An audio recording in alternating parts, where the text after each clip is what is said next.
un colega, un trabajador de prensa de tantos años, ¿no? Que ha hecho desde la gráfica, desde empuñar un viejo grabador pesado, haciendo notas y demás, y que, bueno, conoce al dedillo a los colegas y la calidad humana de Buenos Aires, del periodismo, de la prensa de tantos años. Y bueno, Víctor Hugo vuelve a la casa, ¿no? Después de un tiempito que lo tuvo complicado, que aquejaba a recuperarse. Me imagino que como compañero de trabajo y amigo, feliz de esta noticia, Gustavo, primero que nada, ¿no? Sí, un gran abrazo para todos, para todas las compañeras y compañeros de la radio. Mira, el dato que apareció esta mañana era que regresaba a su casa, pero me parece que va a tener como una escala en un instituto de rehabilitación, como para que ese cuerpo que sintió tanto el peso del coronavirus vuelva a 10 puntos, ¿no? Así que me parece que va a tener como una pequeña escala. Ayer salió de terapia y pasó a una sala común, y me parece que lo que viene ahora es bueno, poner el chasis y el motor en condiciones. Por ahí quiero ir, Gustavo, porque fíjate vos, y me tomo de Víctor Hugo Morales, me tomo de la cantidad de gente que ha pasado por terapias, por salas de aislamiento y demás. Digo, cuando uno escucha que se toman medidas desde la salud pública nacional, cuando se toman medidas desde eh, los distintos asesores sanitarios del país, del mundo, en función precisamente de los cuidados. Digo, ¿qué es lo que sucede? Por otro lado, de potenciar las clases presenciales sabiendo que lo que hay que eliminar es la circulación, que sabiendo que lo que hay que hacer es seguirse cuidando porque el punto sigue siendo crítico. Y además se lo dice desde un lugar muy cómodo, inclusive llevando a gente y actores que poco saben de salud pública, que poco saben de situación epidemiológica, pero sin embargo dice, vamos a clases presenciales. Este es el camino, con algunos padres. Habrá seguramente algún movimiento genuino, otro quizás no. ¿Cómo lo ves allí desde Buenos Aires? Y bueno, ¿cómo se ve para el país esto que está sucediendo de una militancia en función de la presencialidad de clases, contrario a lo que recomiendan las autoridades sanitarias, ¿no? Una pregunta amplia que le hicimos a nuestro periodista Gustavo Campana para poder charlar con respecto a lo que decíamos, ¿no? Y esto que decíamos es en función de que uno no le es ajeno cuando ve que alguien, ahora sí, sale de terapia. Bien, Ahí te estamos, ahí escuchamos. estamos. Bueno, a ver, este es un capítulo más de esa realidad ficcional que vienen escribiendo los medios en nombre del poder real, como mínimo en la República Argentina desde 1977 con papel prensa. Yo sé que plantearlo de esta manera es tirar del ovillo a ir demasiado lejos, pero es así. Este es un nuevo capítulo de la realidad ficcional que te hace creer que vos vivís en medio del infierno y que no podés ni siquiera constatar qué es lo que pasa a través de tu propia vida, ¿no? No lo podés hacer ni siquiera a través de tus vecinos que están internados, no lo podés hacer a través de más de 57.000 muertos que ves por la tele todos los días, 30.000 contagiados promedio en las últimas 48 horas. Digo, ¿qué es lo que no ves? ¿No viste las fosas comunes en el Amazonas? ¿No viste las fosas comunes que cavó Trump en la isla frente a Nueva York? ¿No viste a los cadáveres tirados en las calles de las principales ciudades de Ecuador o en las principales ciudades de Chile? ¿Viste todo? ¿Viste la crisis sanitaria en Italia en el arranque de la pandemia, en España, en Alemania, en Francia? Observás cómo se abren y se cierran permanentemente en función de la multiplicación de los contagios, convivís con eso desde hace un año. Ahora, cuando vos estás cercado por los medios de comunicación, la verdad es que sos parte de un sector de la sociedad que está en peligro de extinción intelectual. No, no tiene capacidad de poder discernir ni siquiera lo que está viendo, lo niega hasta el absurdo. Y encima van laburando con otro viejo criterio que tiene que ver con la filosofía del clasimedismo porteño y de los centros urbanos de la República Argentina, al que le han hecho creer a través del tiempo que no hay Estado, que no hay ley, que él es su propia ley y que nadie lo va a llevar de las narices. Digo, hemos perdido la posibilidad de evaluar anticuerpos para enfrentar a la muerte. Y ahí es donde a mí me parece que esto nos va a dejar una especie de enorme lección para el futuro. ¿Por qué? Porque gran parte de estos tipos, sobre todo los responsables de que muchos hombres y mujeres de a pie piensen lo que piensan, el poder real y su comparsa, nunca se calentaron por la vida ajena, nunca. Pero ahora están generando un desprecio por la propia. Y eso es más complicado, mucho más complicado. A ver, hay un jefe de gobierno porteño que después, primero como jefe de gabinete y ahora como jefe de gobierno, se encargó de destrozar la educación en la ciudad, y un presidente de la nación que cuando llegó después de ser jefe de gobierno en Cava, lo siguió haciendo a nivel nacional. Son los autores de las aulas container, son los autores del 0800 de persecución ideológica a los docentes, del descuento por los días de paro, son los creadores de la inscripción online, que todos los años desde el verano de 2013 deja 13.000 o 12.000 pibes en la calle, sin colegio. Y después son los adoradores de te vas a quedar en la escuela pública, los pobres no llegan a la universidad, destrozar el Conectar Igualdad, Bullrich como ministro de Educación diciéndoles hablo como gerente de recursos humanos, mi gestión se parece demasiado a la gesta de la campaña al desierto, apalear a los docentes cuando intentaron montar la escuela itinerante frente al Congreso de la Nación. Sandra y Rubén, Fernando, Sandra y Rubén, ¿no? Entonces, y creo que puedo seguir un rato más, pero ya está, me parece que con eso los personajes quedan bien desnudos. Sabemos que esta es una sobreactuación absurda sobre algo que los tipos no, bajo ningún punto de vista, defienden. En realidad no defienden ningún rincón del Estado, no defienden la cosa pública, y cuando son gobierno lo son para hacer negocios sin intermediarios. Entonces, dentro de todo eso está la educación pública, y ahí es donde me gusta decir, por supuesto que es una ironía, pero Roca les pegaría un cachetazo, Fernando. Roca les pegaría un cachetazo. Es el creador de la 1420, con la que estudiaste vos, yo, mis viejos, nuestros hijos, y van a hacerlo nuestros nietos. La educación pública, gratuita y obligatoria, nació de la mano de un sector de la oligarquía conservadora, cruel, tan cruel como esta. Campaña al desierto son 15.000 muertos y 17.000 convertidos a la esclavitud, pero que entendían que el sistema de dominación iba a venir a través del Estado que ellos iban a crear. Estos tipos destruyen el Estado que el propio Roca creó. Por eso digo irónicamente que Roca les pegaría un flor de cachetazo. Así que, obviamente, uno está curado de espanto con estos tipos. Uno ya a esta altura del partido, a mí me cuesta considerarlos oposición. Yo estoy convencido que son incompatibles con la democracia. Esto es algo que uno viene planteando hace un rato largo, porque defienden privilegios de la minoría en detrimento de los derechos colectivos. Chau, no hay forma de emparentar eso con la república.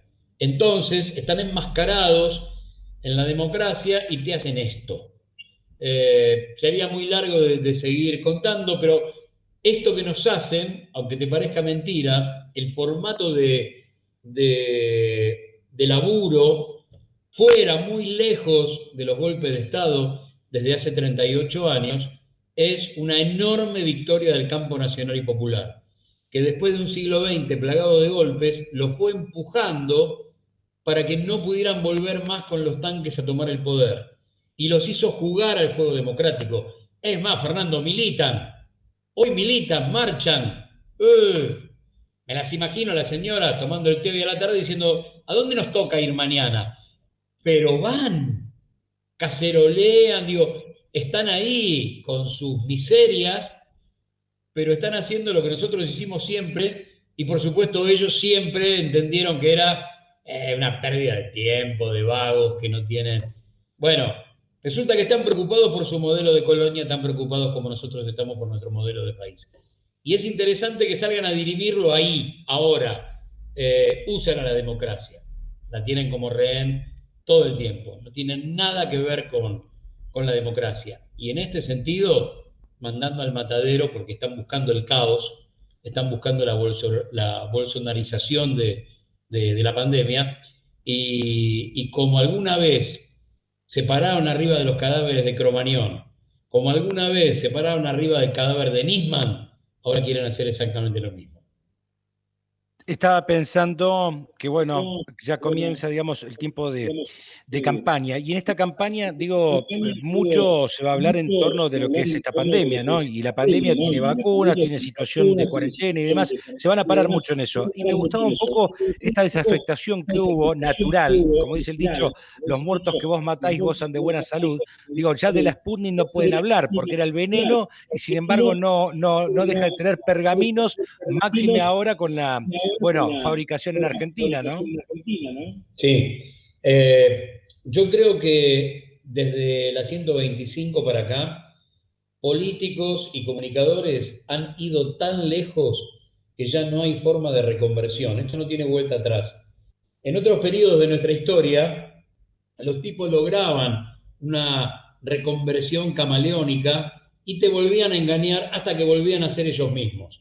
Clarín, después de la dictadura en el 83, se convierte en el diario democrático de la clase media, pero era el mismo que había sellado con Videla papel prensa, era exactamente el mismo, pero se tenía que reconvertir.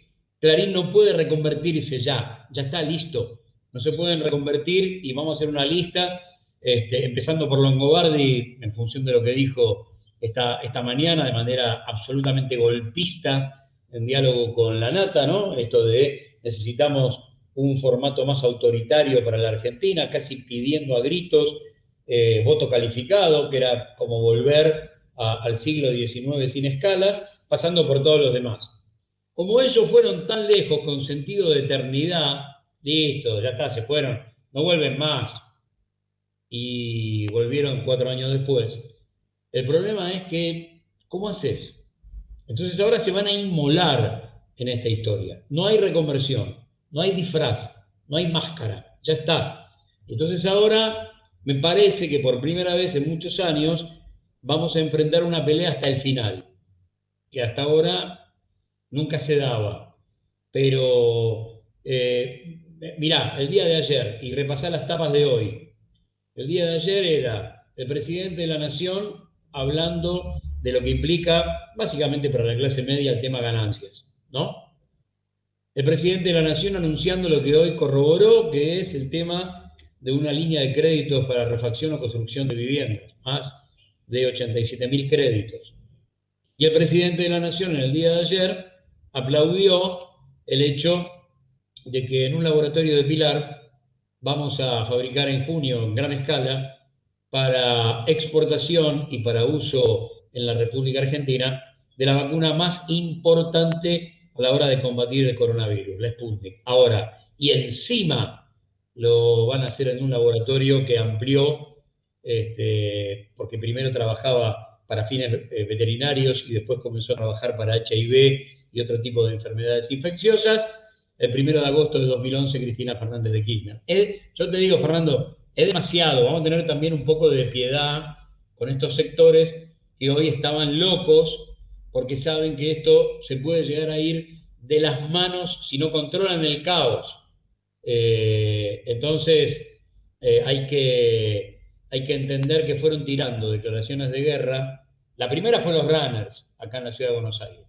La noche que Larreta evaluó que Alberto estaba arrasando con su nivel de imagen positiva en función del cuidado de los argentinos, te sacó miles de personas a correr a la calle y de ahí en adelante se desmadró todo el AMBA.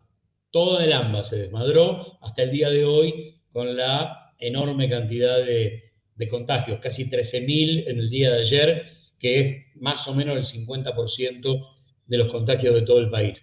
Y ahora esta locura de mandar los pibes al matadero, a sus padres al matadero, a quien los espere en casa, abuelos, también al matadero, la verdad, me parece que va a ser un boomerang que le va a pegar en la mandíbula, que no hay forma, esto ya no lo puede tapar nadie, absolutamente nadie, por más que me hagan un videíto con Franchella pidiendo las clases presenciales, ¿no? Ese es un grado de desesperación muy alto y tiene que ver con cómo controlamos ahora que en el momento en que yo no tengo más camas, quiero abrirlo todo.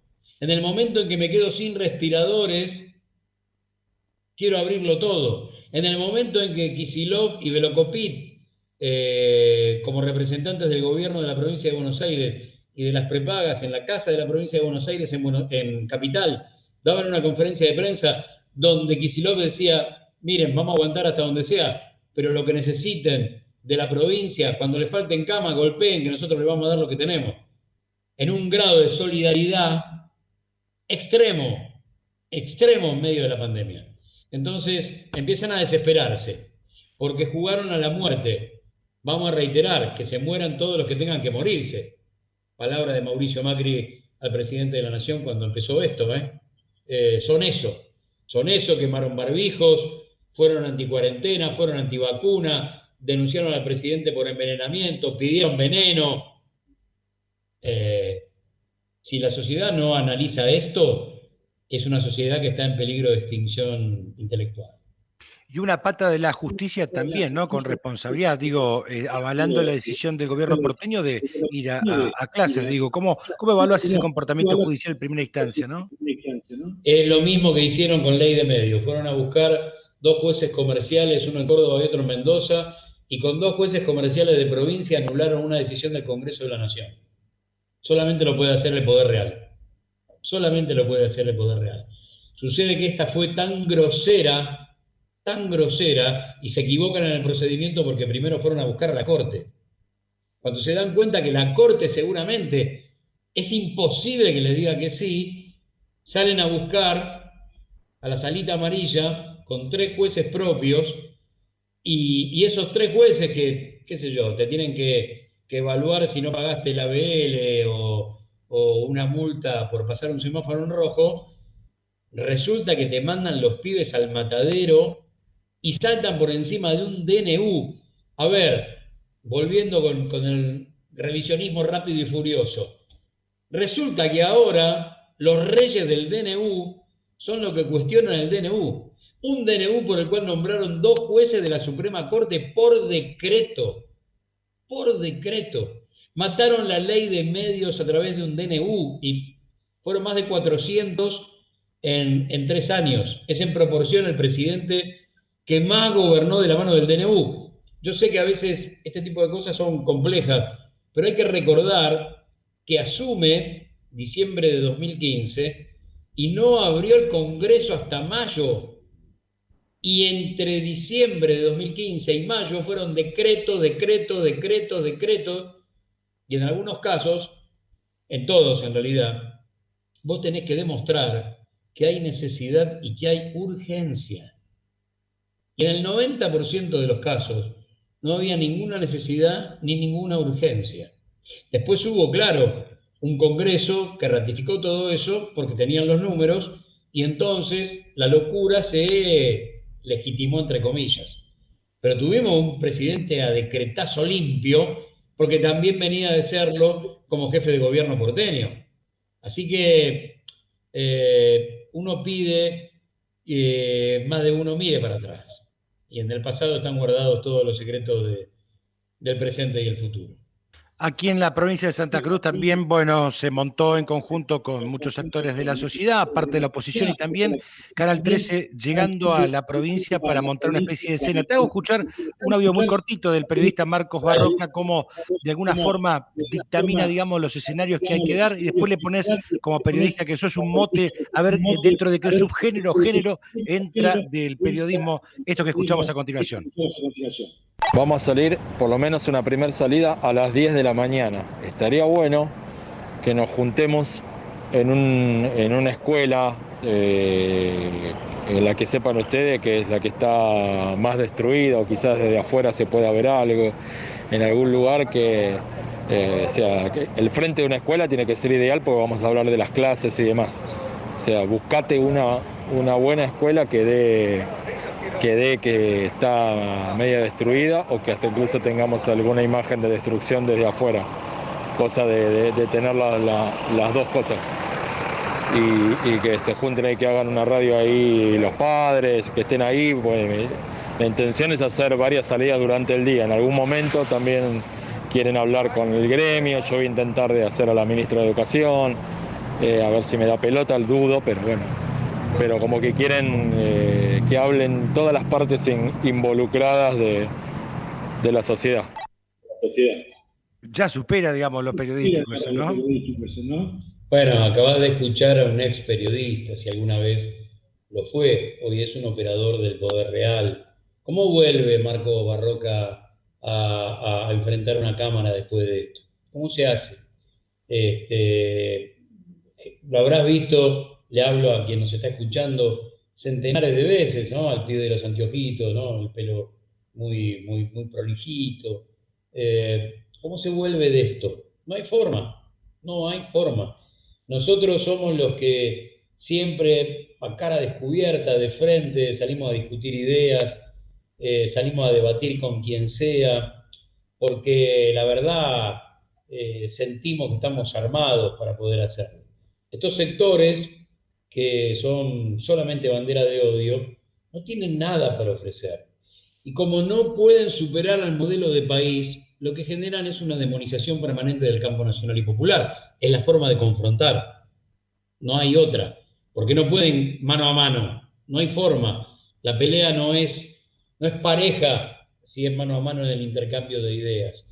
Entonces, ¿cómo le dicen? Estamos a favor de la teoría del derrame, estamos a favor del endeudamiento externo, estamos a favor de matar la industria nacional. No se puede. No se puede. Entonces nace la chorra, ¿no? Salimos con excavadora hacia un fiscal a hacer pozos en la Patagonia buscando guita que no aparece. Una vecina denuncia que hay ruido a caja fuerte en el departamento de Cristina y se lo allanan. Digo, hemos pasado cosas que cuando las pones en fila es muy difícil de sobrellevar. ¿Y cómo vuelve este pibe? Por eso te decía, han llegado tan lejos que esto no tiene vuelta atrás. No hay vuelta atrás para los que desde el canal de Constitución han generado esto que Blanc calificó perfectamente con ese sincericidio histórico, periodismo de guerra.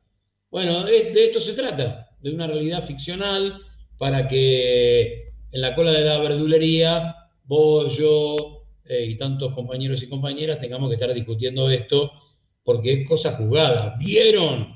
La pucha.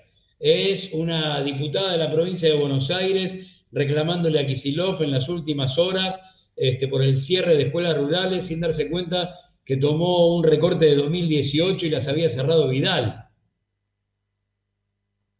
Felicita a Becar Varela. Es el tipo que se equivocó y confundió vacunos con vacunas.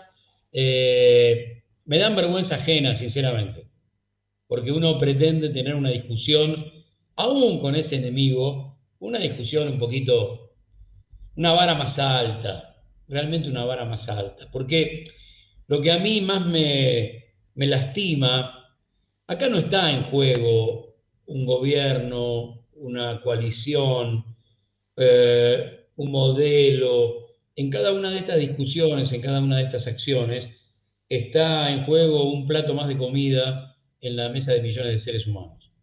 Ese es el tema, porque vienen por la distribución de la riqueza, vienen por la industria nacional, vienen por el obrero industrial, vienen a imponer patria financiera y apertura indiscriminada de importaciones, lo de siempre, lo que ya hemos visto 3 veces en 45 años. Entonces, la verdad que a uno ya le molesta desde cualquier lugar, desde lo personal, desde lo periodístico. Uno exige que sean un poco más prolijos, porque si no parece que constantemente se están riendo de nuestra inteligencia.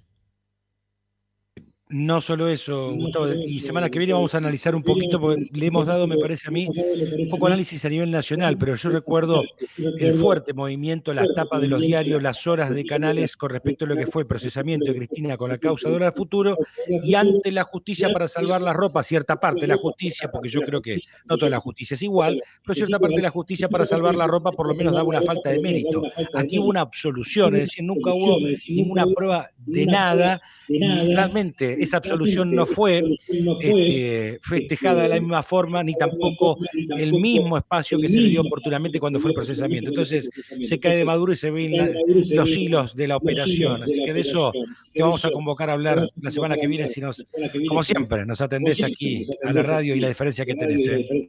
No, por supuesto, vamos a hablar, si querés, del Laufer, pero no en función de lo que sucedió en la Argentina en los últimos años. Y con esto cierro. Sacco y Vanzetti, 1927, dos anarquistas convertidos en asesinos por la justicia de los Estados Unidos para domesticar a quienes pedían derechos. Eso es Laufer. Hay una historia de Laufer, los tribunales de la Inquisición, todo es Laufer. ¿Cómo termino con mi enemigo haciéndolo pasar por un supuesto juicio justo y entonces el asesinato queda absolutamente legitimado? Eso es el Laufer. En este caso es cómo proscribir al campo nacional y popular. Gustavo, gracias. Un abrazo enorme. Gracias. Abrazo para todos.